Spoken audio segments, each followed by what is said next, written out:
क्या कभी सोचा है कि महादेव शिव का सिर्फ एक ही रूप नहीं है, बल्कि उनके 11 शक्तिशाली चेहरे हैं। एक ऐसा स्वरूप जो एक तरफ संहार करता है तो दूसरी तरफ सृजन भी। तो चलिए आज हम शिव के इन्हीं 11 रुद्रावतारों की रहस्यमय दुनिया में गोता लगाते हैं। तो कौन हैं ये देव जो गर्जना करते हैं? इस सवाल का जवाब ढूंढने के लिए हमें चलना होगा हजारों साल पीछे, सीधे वेदों के समय में। सोचिए, एक ऐसी दुनिया जहां एक बहुत ही प्राचीन और प्रचंड दैवीय शक्ति की पूजा हुआ करती थी। रुद्र, इसका मतलब है जो गर्जना करे। पर यह सिर्फ एक नाम या कोई देवता नहीं है। नहीं, ये वो कॉस्मिक पावर है जो सृष्टि को बना भी सकती है और उसका संहार भी कर सकती है। असल में यह शिव का वो सबसे पुराना, सबसे उग्र रूप है, जिनके सिर्फ नाम की गर्जना से पूरा ब्रह्मांड कांप उठता था। और देखिए, ऐसी महान शक्ति का अवतार यूं ही तो नहीं होता। जब जब ब्रह्मांड में अंधकार और अधर्म का संतुलन बिगड़ा है, तब तब शिव के ये 11 रुद्र रूप धर्म को फिर से स्थापित करने के लिए प्रकट हुए हैं। जरा उस सीन को इमेजिन कीजिए। देवता जो खुद इतने शक्तिशाली हैं, वो राक्षसों से हार चुके हैं। स्वर्ग पर अंधकार का साया है और पूरे ब्रह्मांड में आप कह सकते हैं हाहाकार मचा हुआ है। जब सारे रास्ते बंद हो गए तो हारे हुए और निराश देवता अपनी आखिरी उम्मीद लेकर पहुंचे महान ऋषि कश्यप के पास। उन्हें यह पता था कि अब केवल कोई दिव्य चमत्कार ही उन्हें इस मुसीबत से निकाल सकता है। और फिर वही हुआ जिसकी देवताओं को आस थी, एक चमत्कार।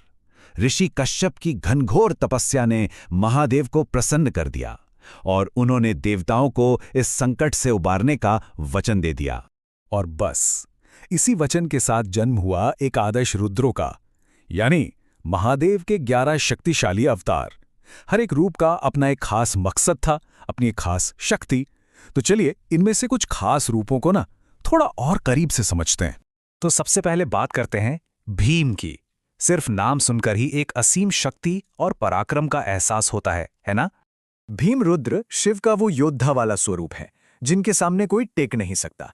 उनका वो विशालकाय शरीर और हाथों में भारी गदा, ये रूप भक्तों के लिए तो एक अभेद्य कवच है और दुश्मनों के लिए साक्षात काल। और ये सिर्फ एक पौराणिक कहानी नहीं है। ऐसा माना जाता है कि आज भी भीम रुद्र के इस स्वरूप का ध्यान करने से हर तरह के डर और बाहरी खतरों से लड़ने का एक गजब का आंतरिक साहस मिलता है। अच्छा, अब शक्ति के इस प्रचंड रूप से थोड़ा आगे बढ़ते हैं और एक ऐसे स्वरूप को जानते हैं जो हमें जीवन के सबसे गहरे दार्शनिक सच का सामना करवाता है। कपाली। कपाली, जो हाथ में कपाल यानी खोपड़ी रखते हैं। अब ये सुनने में डरावना लग सकता है, पर असल में ये एक बहुत गहरा प्रतीक है। ये प्रतीक है मृत्यु की सच्चाई को अपनाने का और उससे पूरी तरह निडर हो जाने का। उनका जो भस्म से लिपा शरीर है ना, वो इस बात का सबूत है कि उन्होंने अपने अहंकार को पूरी तरह जलाकर राख कर दिया है। कहते हैं कि कपाली का ध्यान हमारे अंदर बैठे सबसे बड़े डर यानी मृत्यु के डर को जड़ से खत्म कर देता है। ये हमें अहंकार से मुक्त करके सच्ची मानसिक शांति की ओर ले जाता है। अब रुद्र के एक बिल्कुल ही अलग, बहुत ही सौम्य और शांत स्वरूप से मिलते हैं शंभु। शंभु, जिसका मतलब ही है आनंद का स्रोत। ये रुद्र का वो कल्याणकारी रूप है जहां से सुख और शांति की धारा बहती है। उनका वर मुद्रा में उठा हुआ हाथ भक्तों पर कृपा बरसाता है और उनका शुद्ध सफेद स्वरूप परम शांति का प्रतीक माना जाता है। शंभु के इस रूप का ध्यान करने से मन की सारी उथल पुथल शांत हो जाती है। माना जाता है कि ये घर में सुख, शांति और रिश्तों में मिठास लाने वाला स्वरूप है। कपाली, पिंगल, भीम से लेके शंभु और भव तक, ये हैं वो 11 रुद्र। हर एक का अपना अलग महत्व है और अपनी एक ब्रह्मांडीय भूमिका, जो सब मिलकर शिव की असीम शक्तियों को दिखाते हैं। वैसे इन सभी रूपों में कुछ प्रतीक बिल्कुल कॉमन हैं, जिनके गहरे मतलब छिपे हैं।